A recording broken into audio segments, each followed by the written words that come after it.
UP के सोनभद्र में सरकार स्कूलों की गुणवत्ता सुधारने के प्रयास में लगी है। इसी के चलते नीति आयोग द्वारा सोनभद्र को पिछड़े जनपदों की सूची में शामिल करने के बाद आकांक्षी जनपद के रूप में काम किए जा रहे हैं, जिसमें सोनभद्र जनपद सहित पूरे यूपी में सरकारी स्कूलों के अंदर बच्चों की उपस्थिति 100% हो सके और शिक्षा का स्तर बेहतर हो सके।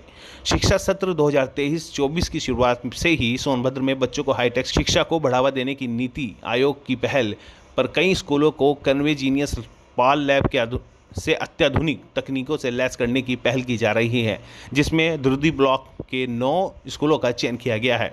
दुर्दी ब्लॉक के कंपोजिट विद्यालय दुर्दी, दिघुल, मंझोली, कादल, विंडमनगंज, केवाल, जोरूखाड़, गुलाल झरिया तथा रजखंड शामिल हैं। इन सभी विद्यालयों में 50-50 टैबलेट उपलब्ध कराए गए हैं, जहां ऑनलाइन कोर्स बच्चे पढ़ रहे हैं।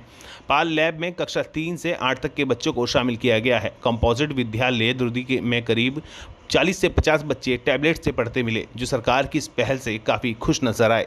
वहीं स्कूल के शिक्षक ने बताया कि कन्वेजीनियस द्वारा 50 टैबलेट उपलब्ध कराए गए हैं, जिनमें बच्चों को शेड्यूल के अनुसार पढ़ाया जा रहा है। इसमें बच्चे अपनी अपनी कक्षा का ऑनलाइन कोर्स पढ़ते हैं, जिससे कक्षा में पढ़ाए गए पाठ को दोहराने व देखने का मौका मिलता है।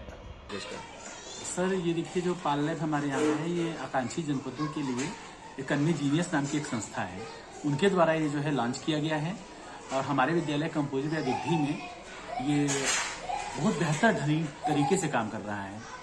जैसे उदाहरण के लिए लिया जाए तो बच्चे हमारे जो क्लासरूम में चीज़ें पढ़ते हैं, क्लासरूम की चीज़ों को जब बच्चे खुद से करते हैं, उसको ऑडियो विजुअल माध्यम से बच्चों को हमने कोई चैप्टर पढ़ाया, उस चैप्टर से रिलेटेड जो प्रश्न होते हैं उसको बच्चे अपने हिसाब से जब करते हैं, उनको नए नए तरीकों से वो प्रश्न आता है उनके सामने, तो उसका उत्तर जब वो अपने ढंग से देते हैं, तो उसमें कहीं ना कहीं बच्चों को जो परंपरागत शिक्षा पढ़ा ली थी उसमें और इसमें बहुत ज़्यादा जो है अंतर देखने को मिल रहा है। हम लोग के लिए फायदेमंद इस तरीके से है सर कि मान लीजिए हमने बच्चों को दिया, तो बच्चों को चीज़ों को करना आया, बच्चों ने कंप्यूटर या टैबलेट को चलाना सीखा, हम कैसे उसको स्टार्ट करते हैं, कैसे चीज़ों को हम आगे बढ़ा के ले जाते हैं और क्वेश्चन आंसर करते हैं। कभी कभी ये होता है कि यदि टीचर्स इनकेस नहीं है, हमारे पास टीचर छुट्टी पर है, तो हमारा एक सबसे बड़ा जो सब्स्टिट्यूट हो जाता है टीचर का। टीचर नहीं भी है तो हम उसमें चले गए, हमने बच्चों को सारी चीजें सिखा दी, बच्चे अपने हिसाब से पढ़ रहे हैं, बीच बीच में हम मॉनिटरिंग करते रहते हैं।